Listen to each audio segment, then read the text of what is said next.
আমার নবী মুহাম্মদুর রাসূলুল্লাহ সাল্লাল্লাহু আলাইহি ওয়াসাল্লাম নিজে যদি বৃষ্টি চাইতেন তাহলে সে বৃষ্টির জন্য তো আর অন্যকে দোহাই লাগে না। সাহাবা এসে বললেন, হুজুর অনেক দিন বৃষ্টি হয় না, একটু বৃষ্টির দোয়া করেন। হুজুর দোয়া করলেন, আল্লাহুম্মা আসকিনা গাইসান মুগীসান মারিআন মুরিআন নাফিআন গায়রা দার আজিলান গায়রা আজিলিন। একটা দোয়া করলেন, আল্লাহ খুব দ্রুত উপকারী বৃষ্টি দাও। বলতে দেরি আর বৃষ্টি আসতে দেরি হলো না, মুষলধারে বৃষ্টি শুরু হয়ে গেছে। নামতে নামতে এক সপ্তাহ বৃষ্টি, এই শুক্রবারের পরে শুক্রবার পর্যন্ত প্রত্যেকের ঘরের ভিতরে পানি ঢুকে গেছে। এখন সেই সাহাবাই এসে কয়, হুজুর তাড়াতাড়ি বৃষ্টি ঠেকান, নাহলে ওই মাইটিয়ে ঘরটারও ভেঙ্গি চুলে চলে যাবে না। হুজুর মুস্কি হাসলেন, হেসে বললেন, মানুষ এক সপ্তাহের ভিতরেই রূপ চেহারা ভাষা পরিবর্তন করে ফেলায়। এক সপ্তাহ আগে তুমি বৃষ্টি চাইলে আর এক সপ্তাহ পরে এসে বৃষ্টি ঠেকানোর কথা বলো, বসো দেখি কি করা যায়। হুজুর বললেন, হাত দিয়ে ইশারা দিয়ে বললেন, আল্লাহুম্মা হাওয়া আলাইনা ওয়ালা আলাইনা, আল্লাহুম্মা হাওয়া আলাইনা ওয়ালা আলাইনা। তিনবার বললেন আর সঙ্গে সঙ্গে আকাশ পরিষ্কার হয়ে মেঘ থেকে কোথায় চলে গেল। সেই রকম জবান তো আমাদের নাই। সেরকম জবান জগতে আর কাহারও আসবে? নবী আলাইহিস সালামের মতো পবিত্র জবানওয়ালা আর কেউ আসবে? কোনোদিনও আসবে না, ঠিক কি না? তারপরও আমরা সেই নবীর উম্মত হিসেবে আল্লাহর কাছে বলতে পারি, লোক কিছু বেশি হয়ে গেছে, আপনারা অনুমতি দিলে পিছনের কজন চলে যাক। যাবেন কি? যেহেতু জায়গা না ভাইয়া, না না না না ভুল বুঝছি। এমনি আপনারা একটু কাছায় বসেন, আরো লোক আসবে হয়তো। ও কয়জনের অভ্যাসই হলো দাঁড়ায় শোনা। অনেকের দাঁড়ায় দাঁড়ায় শোনার অভ্যাস, বিভিন্ন কারণে দাঁড়ায় শোনে। এক তো অভ্যাসই দাঁড়ায় শোনা, অথবা আসার সময় হয়তো বাথরুম করছে, পানি পাইনি, বসলি কাপড় নষ্ট হয়ে যেতে, ওই জন্য দাঁড়ায় দাঁড়ায় শোনে। এরকম সমস্যা হতে পারে। এমন পচা কথার পরেও যদি দাঁড়াইতে হয় তাহলে বলবো যে সত্যি আগে শুছে নাই, বাংলা কোয়া লাগেছ আসুসা। বসে শোনার ভিতরে বরকত বেশি, এটা নুরানি। কত ভালো লাগতেছে না বলেন, কত ভালো লাগতেছে না? আমরা বলি আলহামদুলিল্লাহ। মাসটার নাম রবিউল আউয়াল মাস। কি মাস? রবিউল আউয়াল মাস। এই নামটা উচ্চারণ করলে একটা ভিন্ন দিক মাথা চলে যায়। সেটা দিক কোন দিক? আমাদের নবী এ মাসে দুনিয়ায় এসেছিলেন, বলি আলহামদুলিল্লাহ। আবার এই মাসে 63 বছর পরে, নবীর আসার 63 বছর পরে এই মাসে আবার আমাদেরকে এতিম করে রেখে হুজুর আমাদের শোকাক্রান্ত করে দুনিয়া থেকে চলে গিয়েছিলেন। কাজেই মাসটা আনন্দেরও যেমন, তার চাইতে বেশি শোকের মাস। কিন্তু শোকটাকে আমরা মনে করি না, আমরা ঈদে মিলাদুন নবী নাম দিয়ে খানিক জশ্নে জুলুস লাফালাফি ফালাফালে আনন্দ ভর্তি করে শেষ করি। এ মাসে যে নবী ইন্তেকাল করেছেন এই কথাটা আমাদের মাথায় আসতে দেয় না, শোক আমাদের অনুভবই করতে দেয় না। বাকি আনন্দের চাইতে শোকই বেশি আমাদের জন্য। কথা বলুন ঠিক কি ঠিক না? নবী আলাইহিস সালাতু ওয়াস সালামের আগমনে আমরা খুশি তো বটেই, শত সহস্র লক্ষ কোটি গুণ খুশি, কিন্তু তার চাইতে বেশি আমরা শোকাহত হুজুরের ইন্তেকালের কারণে। হুজুর যখন দুনিয়া এসেছিলেন তখন হুজুরের পরিবারের সদস্য যারা, তারাই শুধু আনন্দ করেছিল, তারা আনন্দিত ছিল। হুজুরের চাচা মিস্টার আবুল আহাব খুশিতে তার বান্দিকে আজাদ করে দিছে। সংবাদ দেশে বান্দি সুয়াইবা একটানা 40 বছর পর্যন্ত আবুল আহাব হুজুর আলাইহিস সালাতু ওয়াস সালামের জন্মদিবস উপলক্ষে প্রত্যেক সোমবারে স্বর্ণের পেয়ালায় বাতি জ্বালাইতো। আমার ভাতিজা মোহাম্মদ এত ভালো সন্তান জগতে আর আসে নাই, কিয়ামত পর্যন্ত আসবে না। কথা সত্য না মিথ্যা? নবী আলাইহিস সালাতু ওয়াস সালাম, ফ্যান বেশি হয়ে যাচ্ছে আমার, একটু সরাই দেন। নবী আলাইহিস সালাতু ওয়াস সালাম নবুয়তি পেয়ে আল্লাহ পাকের কাছে জানতে চাইলেন, আল্লাহ আমার দায়িত্ব কি? আল্লাহ পাক বললেন, ইয়া আইয়ুহার রাসূলু বাল্লিগ মা উনজিলা ইলাইকা মির রাব্বিক। হে নবী, আপনার রবের পক্ষ থেকে যাহা পাইবেন সব কথাগুলো উম্মতের কাছে পুঙ্খানুপুঙ্খ পৌঁছিয়ে দিবেন। বাল্লিগ, তবলিগ করেন। বাল্লিগ মানে তবলিগ করেন, পৌঁছায় দেন। নবী আলাইহিস সালাম জিজ্ঞেস করলেন, আল্লাহ কার্যক্রম শুরু করব কোত্থেকে? আগে কি হেরাক্লিয়াসের কাছে যাব? আগে কেসরার কাছে যাব? আগে মিশরের প্রেসিডেন্টের কাছে যাব? আগে আমেরিকার প্রেসিডেন্টের কাছে যাব? জাপানের প্রেসিডেন্টের কাছে যাব? না কোন জায়গা থেকে কার্যক্রম শুরু করব? আমার এই কাজের মার্কাজ হবে কোথায়? মার্কাজ লাগে না, এটা প্রাণকেন্দ্র, মার্কাজ হবে কোথায়? আল্লাহ পাক বললেন, আনজির আশিরাতাকাল আকরাবিন। এ কাজ সর্বপ্রথম শুরু করবে তোমার সবচাইতে নিকটতম যারা, তাদের মাধ্যমে, সেখান থেকে শুরু করবে। আনজির আশিরাতাকাল আকরাবিন, তোমার নিকটতম আপনজনদের ভিতরে আগে কাজ করো। তো হুজুরের নিকটতম আত্মীয় স্বজন আপনজন কারা? একেবারে মক্কার কুরাইশি যারা, মক্কি যারা, তারা। তৎকালীন মক্কার লিডার ছিলেন। গোটা সৌদি আরব এটা প্রদেশ ছিল, বিশাল রাজ্যের রাজধানী ছিল রাশিয়ার খুরাসান। বাকি এই বঙ্গে এই বেল্টে এশিয়া মহাদেশে যতগুলো দেশ বর্তমানে, এগুলো ছিল কিছু প্রদেশ ছিল, ভিন্ন ভিন্ন প্রদেশ। তো সৌদি আরব একটা প্রদেশ, এই প্রাদেশিক গভর্নর ছিল মিস্টার আবু জাহেল, নেতা আবু জাহেল। আর পর্যায়ক্রমে তার অধীনস্থ মন্ত্রী যারা ছিল, বড় বড় লিডার, আবু জাহেল, আবু লাহাব, উতবা, সাহেবা, ওলীদ ইবনে মুগীরা, আবু সুফিয়ান, এরকম লিডারশিপ যারা, ওমর রাদিয়াল্লাহু তাআলা আনহু, লাস্টে একজনের নাম রাদিয়াল্লাহু তাআলা, এই সবাই এরকম বাছাই করা 25 জনকে হুজুর আলাইহিস সালাম দাওয়াত দেওয়ার জন্য দাওয়াত দিয়েছে, কলেমার দাওয়াতের জন্য, খাওয়ার দাওয়াত দিয়েছে।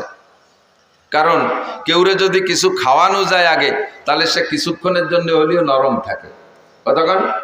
চার দোকানে বসে আপনি যদি কে চা খান, তাহলে সে যতক্ষণ ওই জায়গায় কে টাকার চা আপনি খান, সে যতক্ষণ কথা কবে উল্টো পাল্টা করলে আপনার তার বিরোধিতা করতে, বাধা দিতে একটু বিবেকে বাধা দেয়। যা করছে আজকে কুই দেখবো, চা তো খাওয়াইছে, ওর পাঁচটা আমার পেটে, কি করে প্রতিবাদ করি? ঠিক না? যার খায় তার গায়ে, যার খায় তার গায়ে। হুজুর আলাইহিস সালাতু ওয়াস সালাম এই টেকনিকটা ব্যবহার করে খাজা আবু তালেবের বাড়ি এই 25 জনকে দাওয়াত দিয়েছে। 25 জনকে দাওয়াত দিয়ে, লম্বা কিচ্ছা শেষ পর্যন্ত আমি বলবো না, আমার যেটুকু দরকার সেটুকু বলে সরিয়ে আসতেছি। 25 জনের উত্তম খানা খাওয়াইয়া, নবীওয়ালা প্রশিক্ষণ, আদর্শের প্রশিক্ষক আমার নবী মুহাম্মদ রাসূলুল্লাহ সাল্লাল্লাহু আলাইহি ওয়াসাল্লাম, হুজুরের পরিবেশনটা এমন চমৎকার।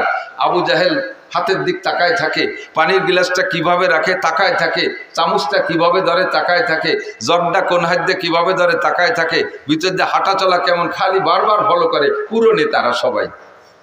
তো এই 25 জনের দুপুরবেলা কায়দা মতো নবী নিজে হাতে খাওয়াইয়া, এরপরে রুদ্ধদ্বারে ঘর বন্ধ করে, আর কেউ নেই ভিতরে, সব নেতারাই বলতেছেন আনা কাইফা মিনকুম, আমার মুরব্বীরা, আমি আপনাদের ভিতরে 40টি বছর, শিশুকাল থেকে নেই 40 বছর বয়স পর্যন্ত চলে আসলাম, আমি আপনাদের থেকে একটা সার্টিফিকেট চাই, একটা সার্টিফিকেট চাই। বলেন কি সার্টিফিকেট? হুজুর বললেন মেলা কিছু না, আমার একটা চারিত্রিক সার্টিফিকেট লাগবে। আনা কাইফা মিনকুম, আমি আপনাদের সন্তানদের মধ্যে কেমন সন্তান একটু বলবেন। আমি কি চোর? আমি কি লুচ্চা? আমি কি বাটপার? আমি কি ধোকাবাজ? আমি কি মিথ্যাবাদী? আমি কি সিটার? আমি কি মদখোর? আমি কি গাঁজাখোর? আমি কি ব্যভিচার? আমি কি জালেম? আমি কি অত্যাচারী? আমি কি লুটতারাজ করি? আমি কি টনমন মারিয়ে খাই? আমি কি দেশের সম্পদ আর এক দেশে নিয়ে স্তূপ করি?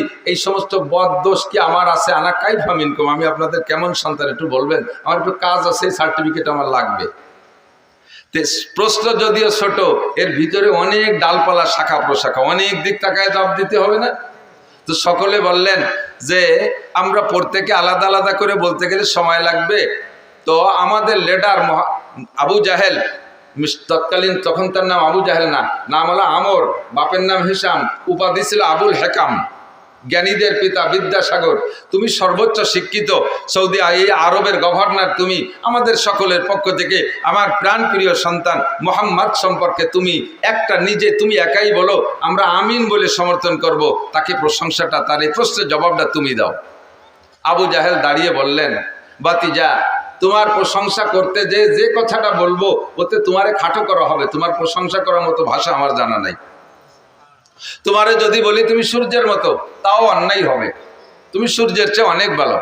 তোমাকে যদি বলি পূর্ণিমার চাঁদের মতো, তাও তোমারে খাটো করা হবে, চাঁদের ভিতরে কালো কালো ভাব আছে, তোমার মধ্যে তা নাই। সূর্যের ভিতরে অনেক প্রখরতা, যে প্রখরতার কারণে তার দিকে তাকানো যায় না, বেশিক্ষণ বাইরে থাকা যায় না, তুমি সেরকম না। মা আনতা মাদিহুহা ইয়ামাই ইউসাব্বিহুহা বিশামসি ওয়াল বাদারে লা বালান্তা হাজিহা। সূর্যের সাথে যদি তুলনা করি তাও তোমারে খাটো করা হবে, চন্দ্রের সাথে যদি তুলনা করি তাও তোমাকে খাটো করা হবে, তোমার প্রশংসা করার মতো কোনো ভাষা আমার জানা নাই। তারপরও যেহেতু জানতে চেয়েছো, মুরব্বীরা আমাকে দায়িত্ব দিয়েছে, সংক্ষিপ্ত ভাষায় তোমার প্রশংসা আমার জবানে এতটুক না করে পারি না। আমার জানা মতে, আমার শিক্ষা দীক্ষা মতে, আমি যা লেখাপড়া করেছি তার ভিতরে আমি খুঁজে যা পেয়েছি, আদম আলাইহিস সালাম থেকে নিয়ে আজকে পর্যন্ত পৃথিবীতে তোমার মতো সুসন্তান, তোমার মতো পূর্ণাঙ্গ সন্তান জন্ম নেয় নাই। আমি আর একটু আগে বেড়ে ভবিষ্যৎবাণীও দিতে পারি, আমার বিশ্বাস তোমার মতো পূর্ণাঙ্গ সন্তান কিয়ামত পর্যন্ত আর জন্ম নেবে না। বলি না সুবহানাল্লাহ। সত্য না মিথ্যা? মিথ্যা না সত্য? এ পাশে লাগে সন্দেহ আছে, আসছে কনকা? আমার নবীর মতো সন্তান জন্ম নেয় নাই আর নেবে না, এ কথা মিথ্যা না সত্য? আপনারা স্বীকার করবেন না? আবু জাহেল কয়, আবু জাহেল নবীর দোস্ত না দুশ্মন? তখনও পর্যন্ত দোস্ত, এখনো দুশ্মন প্রমাণ হয় নাই। আল্লাহু আকবার। তো হুজুর আলাইহিস সালামের মতো সন্তান জগতে আর আসে নাই। আবু জাহেলও কয়, তুমি এত বড় আলামিন, এত বড় সত্যবাদী, জীবনে কোনোদিন মিথ্যা কথা তুমি জানোই না। মিথ্যার লুগাতটা, ডিকশনারিটা তোমার বাড়ি নাই। মিথ্যার একটা ডিকশনারি আছে না, এই মিথ্যার ডিকশনারিটা তোমার বাড়ি নাই, তুমিও জানোই না। কাজী তুমি যদি বলো এই পাহাড়ের ওই পাশে জান্নাত আছে, তাহলে তাই আছে। তুমি যদি বলো এই পাহাড়ের ওই পাশে জাহান্নাম আছে, তাহলে তাই আছে। আমরা এখন দুপুরে খানা খাইলাম, তুমি যদি বলো না এখন রাত 12টার খানা খাইছি, তাহলে তাই। আমরা সবাই দিন দেখতেছি, ভুল দেখতেছি। তুমি যদি গভীর রাত্রে বলে এখন বেলা 2টে বাজে, তাহলে 2টে বাজে। আমরা যারা রাত দেখতেছি আমাদের চোখ খারাপ হয়ে গেছে। সারা পৃথিবীর মানুষ একদিকে এক কথা বলবে, আর তুমি একা এক কথা বলবা, তোমারটা সত্য, সারা পৃথিবীর সব মানুষের কথা মিথ্যা। কয় কিনা? আবু জাহেল। আল্লাহু আকবার। তাহলে আমার নবী চির সত্যবাদী, ঠিক কিনা? আমার নবীর চাইতে সুসন্তান, নেক সন্তান আর জগতে আসে নাই। হুজুর আলাইহিস সালাতু ওয়াস সালামের চাচা আবু লাহাব খুশিতে, নবী আলাইহিস সালামের জন্মের পর খুশিতে তার বান্দি সুয়াইবাকে আঙ্গুলের ইশারা দিয়ে আজাদ করে দিয়েছে।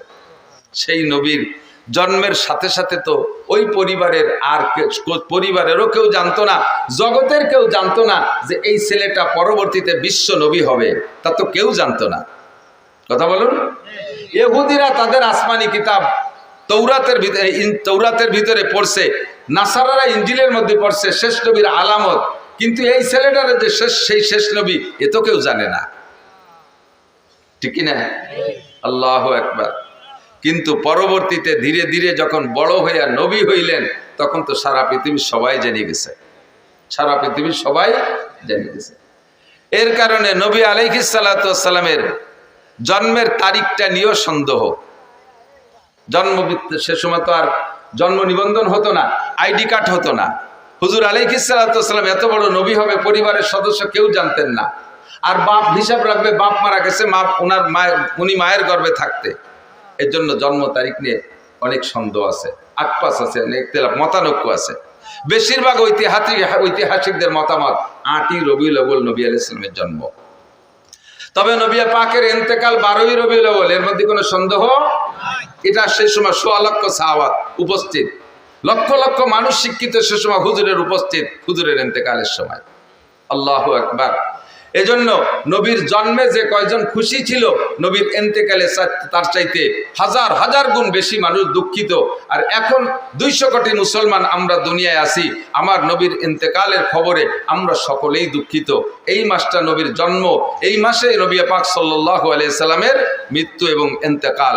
শোক ও আনন্দ বিজড়িত মাসের শেষ দিকে এসে আল্লাহ পাক আমাদেরকে কিছু আলোচনা করাও শোনার তৌফিক দান করেছেন, এর জন্য শুকর আদায় করি আলহামদুলিল্লাহ। আমরা লম্বা চওড়া করে সময় পাই না আলোচনা করতে। হুজুর